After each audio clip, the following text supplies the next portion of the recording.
C'est reparti depuis le refuge de Praty, direction Ussiolu, le refuge qui est indiqué à 5h45. Il est relativement tard, j'avais besoin vraiment de repos.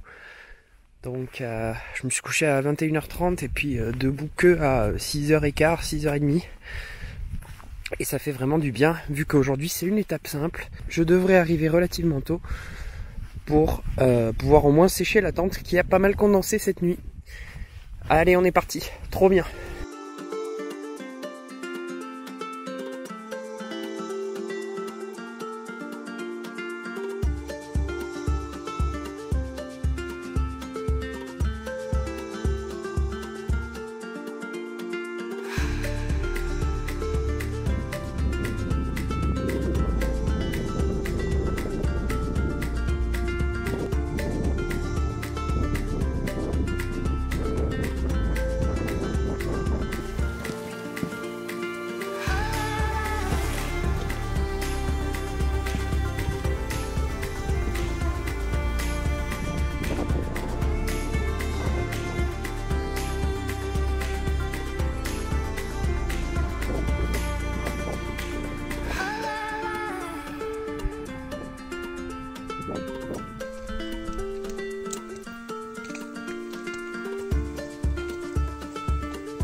Pour l'instant, c'est clairement la partie du sud que je préfère. C'est extraordinaire, j'adore.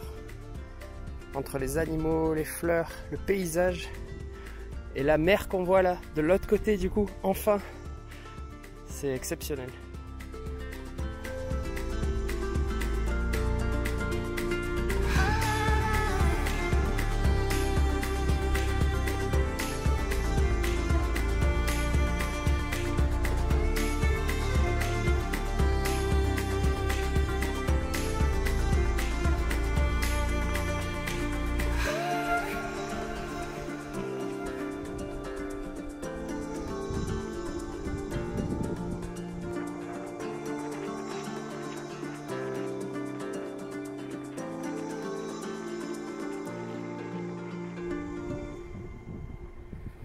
Il y a un vent de ouf, donc j'ai pas trop pu parler en même temps. Mais là c'était une grosse ascension, beaucoup de vent, faut faire attention. Je sais pas si c'est comme ça de manière récurrente, mais ça souffle énormément.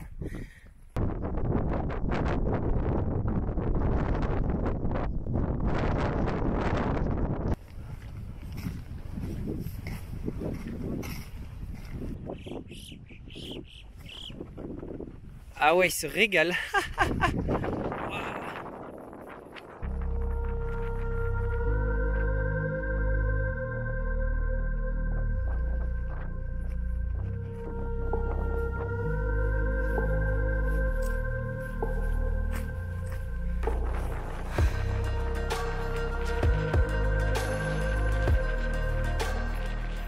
Enfin, le refuge est en vue, juste en bas.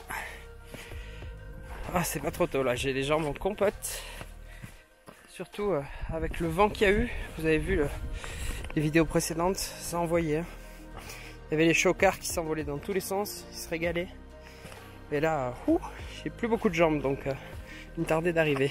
Du coup, j'ai passé l'après-midi, et donc là je vais dormir au refuge d'Ussiolu. C'est pas terrible, au niveau de l'épicerie elle est très chère. Et l'accueil est pas fou non plus. C'est des gens qui font un peu le strict minimum. Et là on peut voir les tentes qui sont mises un peu partout, qui sont pré-plantées. Moi j'ai mis la mienne un peu plus en descente. Mais voilà, après il y a une cuisine avec toutes les commodités. Et puis le temps est pas non plus, il fait pas très beau non plus. Donc j'espère qu'il pleuvra pas ce soir.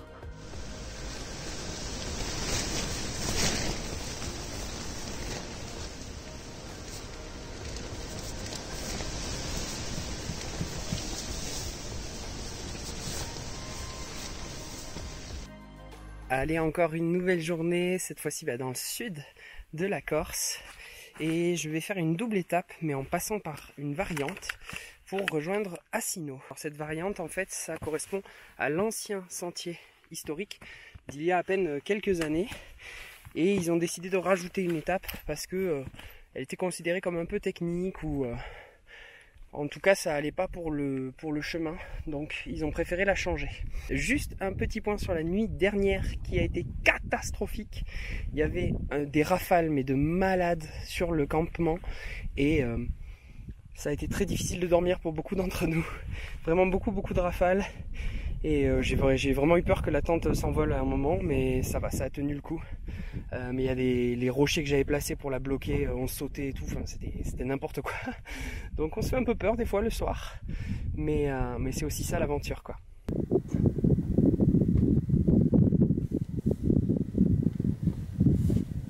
On peut apercevoir différents petits villages là de Corse, c'est assez joli. Qui dépassent dans la montagne, on voit comment c'est fait. Ça fait des petits îlots.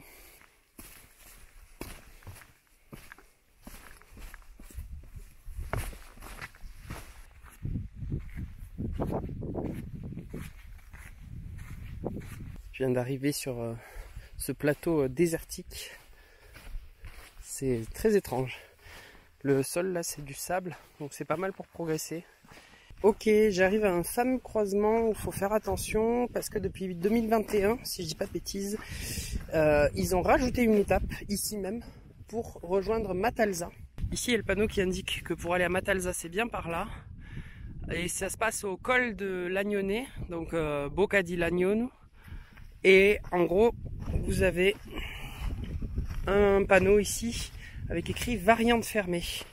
Et en fait, si vous comptez faire la variante comme moi, il faut passer par là. Alors elle n'est pas fermée dans le sens où ils ont mis des barrières ou elle est extrêmement dangereuse ou quoi. C'est juste qu'elle n'est plus balisée de la même manière. C'est-à-dire que ils ont enlevé les balisages de base et ils sont repassés dessus au blanc ou au bleu. Donc à partir de maintenant, il va falloir passer par ces balisages-là.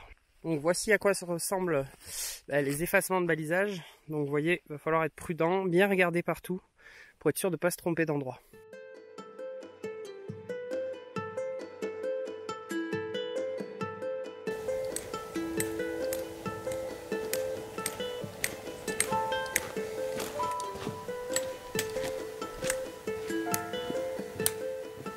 Pour l'instant, tout se passe bien sur la variante, rien de spécial à noter.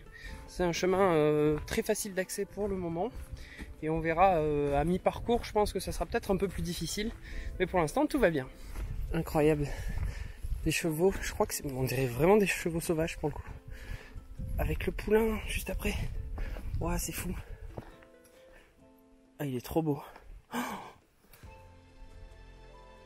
ah, génial.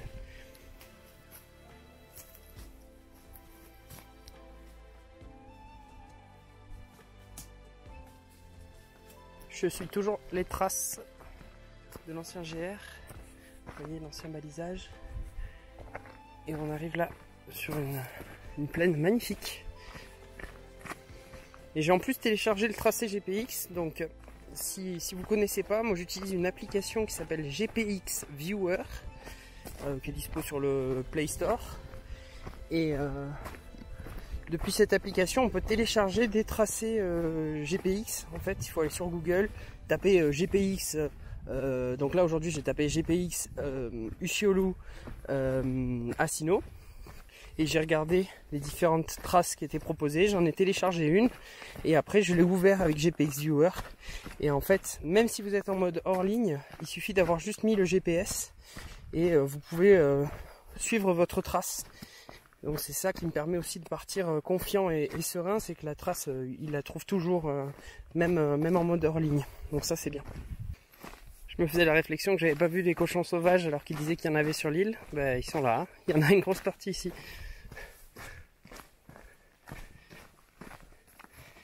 C'est trop bien, j'aime trop. Ici on peut revoir un podzin. Et on se rend compte à quel point la végétation est différente, c'est-à-dire c'est vraiment entouré, vous voyez, d'herbes, de ronces, de maquis bien épais. Et en fait, quand on arrive sur le podzin, on a l'impression que c'est du gazon tondu parfaitement.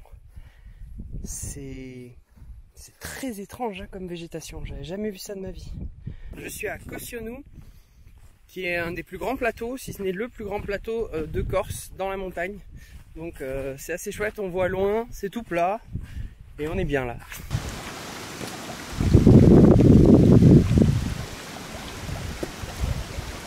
It was at this moment that he knew.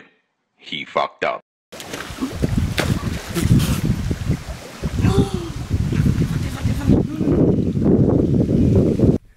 Et maintenant, c'est au tour des biquettes. Décidément, c'est la journée pour voir les animaux.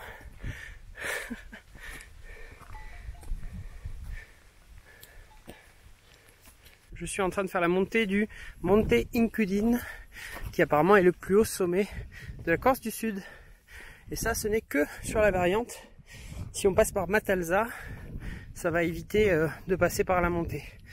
Donc, à vous de voir aussi, selon votre état, si vous avez envie de le faire ou pas.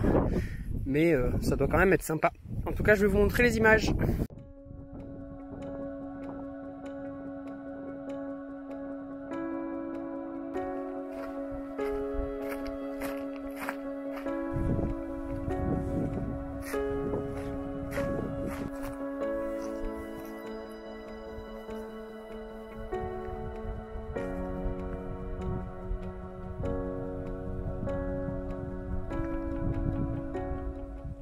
C'est très très beau, et là on peut apercevoir les aiguilles de Bavela où je serai demain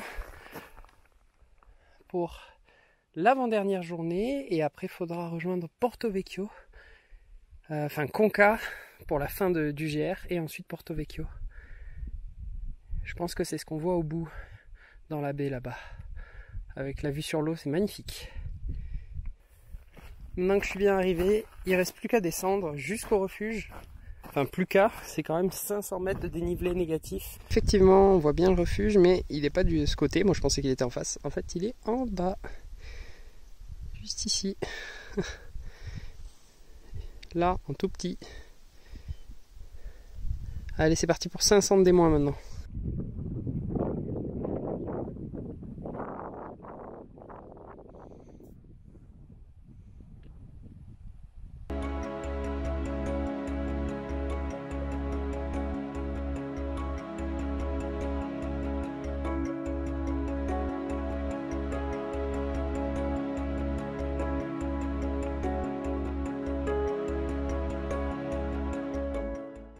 Une nouvelle journée commence, on est l'avant-dernier jour. La fin se dessine doucement de cette aventure. Aujourd'hui est une étape super importante puisque c'est l'étape des aiguilles de Bavela. Ça promet d'être quelque chose d'assez exceptionnel.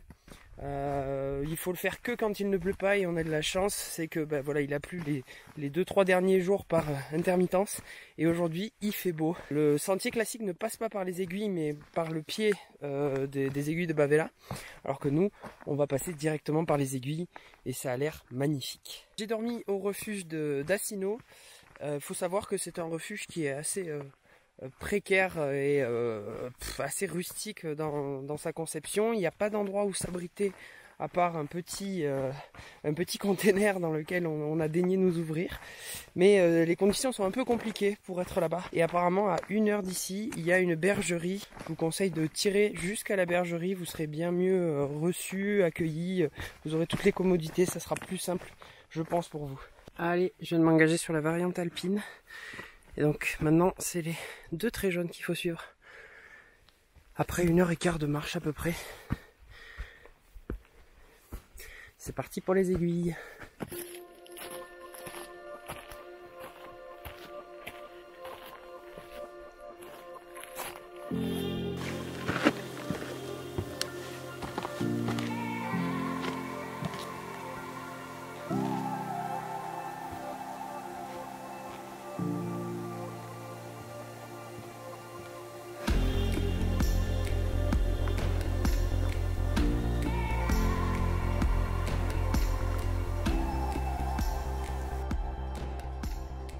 Il y a quand même une belle vue, hein. C'est magnifique.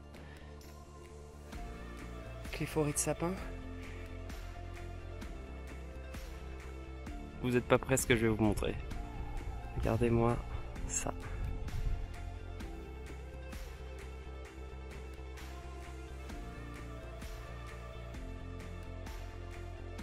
On a l'eau qui se confond avec le ciel. C'est hyper impressionnant.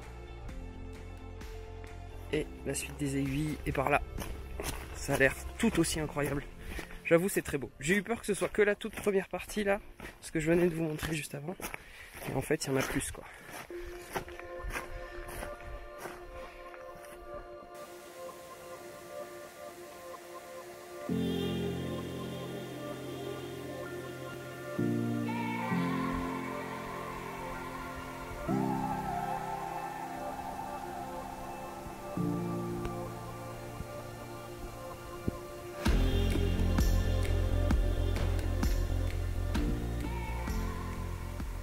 Oh là là, il y a la queue là sur le passage. C'est un passage avec des chaînes. Et pas mal de monde là qui... Ça bouchonne. C'est bon, le passage difficile est passé. Un peu technique en vrai, c'est vrai. Mais avec beaucoup de prise, donc ça se faisait bien. Et maintenant, on continue la descente. Attention, c'est raide. Hein. Je suis content qu'il y ait encore un peu de partie technique sur le GR. Parce que sinon, ça aurait fini vraiment sur du plus simple. Mais là, elle est bien. Elle est challengeante, celle-là. Et c'est cool.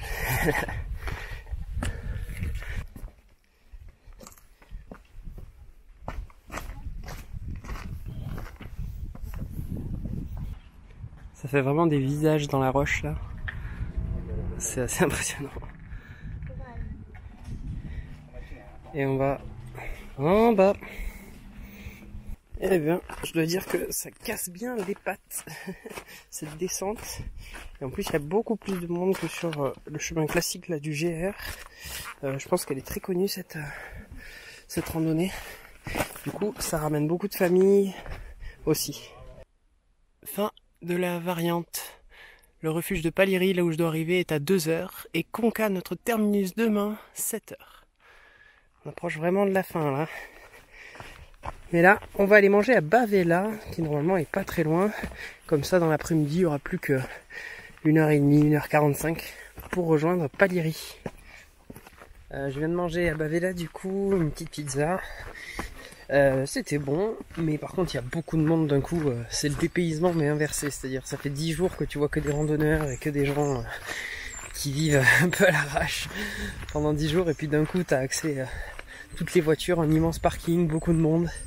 Les gens en Stan Smith, ça fait bizarre, Donc là, je repars vite vers Paliry, la nouvelle destination qui est à 2h du coup, et ça va redevenir sauvage, je pense, assez rapidement.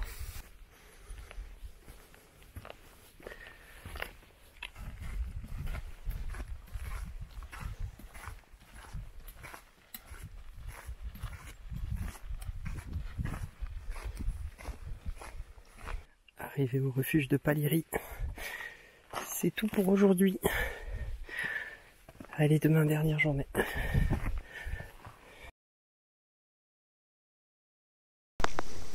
C'est le dernier lever de soleil pour moi sur le GR20.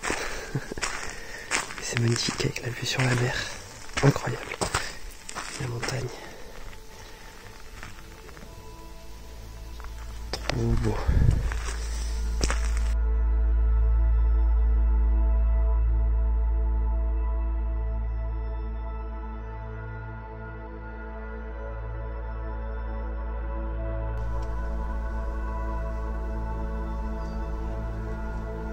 Mesdames, mesdemoiselles, messieurs, roulement de tambour. C'est le dernier jour sur le GR20. C'est passé à la fois super vite et en même temps chaque étape était assez rude, assez intense. Beaucoup d'événements, beaucoup de choses se sont passées. La vie en refuge est très particulière et chaque journée a apporté son lot d'inattendus et d'aventures. Mais ça y est, on est sur la dernière ligne droite et je viens de partir du dernier refuge, du refuge de Paliry, pour aller jusqu'à Conca. Il s'agit d'une petite étape de 5 heures et vers la fin de l'étape, on va trouver des trous d'eau où il est possible de se baigner une dernière fois sur le GR. Donc je ne vais pas m'en priver, j'en profiterai. Et bien sûr, je vous prends avec moi pour vous filmer sur cette dernière partie de l'aventure.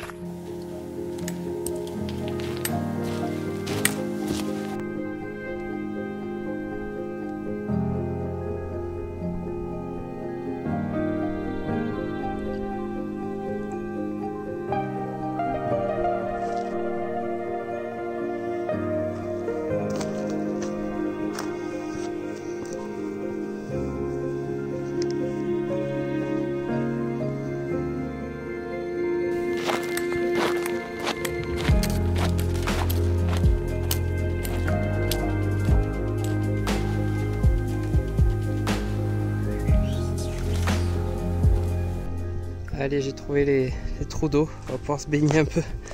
Parce qu'il fait une chaleur là aujourd'hui, on sent qu'on est en train de descendre en altitude. Et il doit faire très très chaud là, je sais pas combien il fait. Il y avait des poissons tout à l'heure, hein. J'ai vu, il y a un poisson qui se baladait là. Oh bah là, il s'est barré. Hein. L'eau elle était vraiment trouble. Allez, allez. Hey.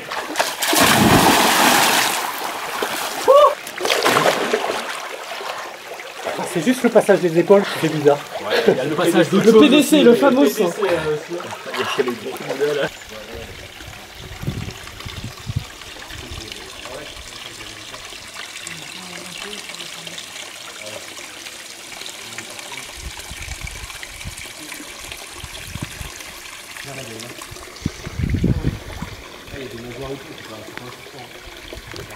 Ça a vraiment fait du bien cette baignade dans le trou d'eau.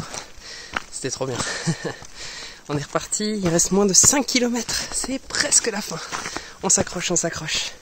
Je viens de passer une montée, ça sèche tout le monde je crois. Tout le monde en haut était KO. C'est très court mais assez intense.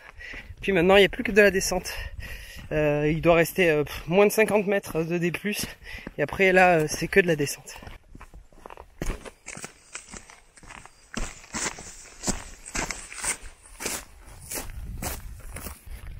Il y a plein de plateaux comme ça, on se croirait en Afrique. J'ai jamais été mais c'est vraiment l'image que je m'en fais aussi.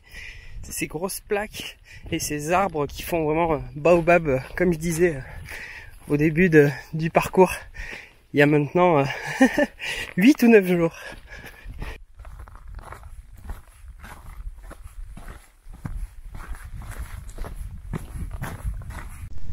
Waouh, le délire d'un coup la vue quand elle se découvre. C'est fou. Allez, c'est le dernier kilomètre et on arrive. L'arrivée se fait directement dans le village de Konka, donc on termine le dernier kilomètre un peu sur du bitume, un peu dommage, mais c'est pas grave. Et on va aller voir le gîte. Apparemment, il y a le bar du Soleil Levant là que je viens de passer, où il y a tout le monde qui s'arrête parce que c'est plus intéressant selon les gens que le gîte d'arrivée. On va y aller pour la forme, on va aller voir. Et puis après on ira boire un coup au Soleil Levant avec les finishers.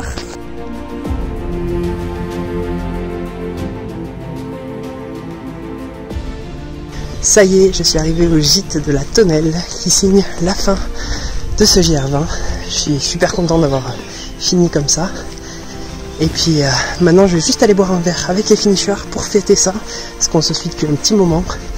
Et puis après je vous fais le débrief. Ça y est, je me suis installé à l'hôtel de San Pasqual qui se trouve sur le village de Konka. Une fois la douche prise, et je vais pouvoir vous faire le débrief sur ce GR20 qui est un GR ma foi très particulier et assez unique en son genre. Est-ce que j'ai aimé l'expérience? Il y a beaucoup de points positifs, mais il y a aussi des points négatifs qui vont venir un peu pondérer la chose. Au niveau des points positifs, les paysages sont magnifiques, et en fait ce que j'ai vraiment apprécié, c'est que chaque journée apporte vraiment son lot unique de paysages. Un jour on va être dans la forêt limite tropicale, une fois on va se retrouver dans la forêt de Brocéliande, d'un coup ça fera presque désertique comme en Afrique. Il y a des fois c'est très rocailleux, il y a des fois c'est du sable, il y a des fois c'est... Enfin, il y a plein d'écosystèmes différents. Les podzings qui sont super beaux aussi, donc vraiment en termes de paysage c'est assez extraordinaire. Il faut savoir que le GR Corse se divise en deux parties. Les 4 premières journées sont beaucoup plus techniques, et notamment les journées 2 et 3 on est plus sur de l'escalade véritablement que sur de la randonnée. Alors moi j'ai adoré ça, c'est une expérience nouvelle, j'ai trouvé ça vraiment enrichissant et assez passionnant, mais il faut le savoir avant de s'embarquer dans cette aventure-là, parce que c'est quand même un engagement, et le GR à certains moments est plutôt dangereux en réalité. C'est-à-dire que dans les Alpes, où j'ai l'habitude d'aller, ils vont pouvoir mettre des marches en métal à certains endroits quand c'est vraiment pas praticable, pour que les gens ne se blessent pas ou des choses comme ça. Et là encore, c'est vraiment naturel, et va falloir se dépasser pour réussir à passer certains obstacles. Dans les points un peu plus négatifs, l'accueil dans les refuges, en fait ce qui a été le plus dur pour moi, bizarrement, c'est pas la technicité du terrain, même si c'est vraiment difficile, c'est l'accueil fait par les gens des refuges, qui est quand même assez difficile. Le terme refuge, où on est censé se sentir un peu à l'abri, il est un peu oublié. Quand on arrive, on sait pas à quelle sauce on va être mangé dans le refuge. Donc ça, je mets un petit bémol là-dessus. Après, c'est le terrain le plus technique que j'ai jamais fait de ma vie. Est-ce que c'est véritablement le GR le plus difficile d'Europe? Peut-être pas, mais en tout cas il est d'une technicité bien supérieure à tout ce que j'ai fait dans les Alpes, en tout cas en termes de GR. Donc un conseil, préparez-vous bien si vous souhaitez partir sur ce GR là. Je vous remercie de m'avoir suivi sur ce vlog qui au total doit durer un peu plus d'1 heure. N'hésitez pas à lâcher un petit like si ça vous a plu et à laisser un commentaire, surtout si je vous ai rencontré sur le chemin ou si j'ai pu vous aider à créer votre itinéraire. Je vous dis à très bientôt, randonnez bien.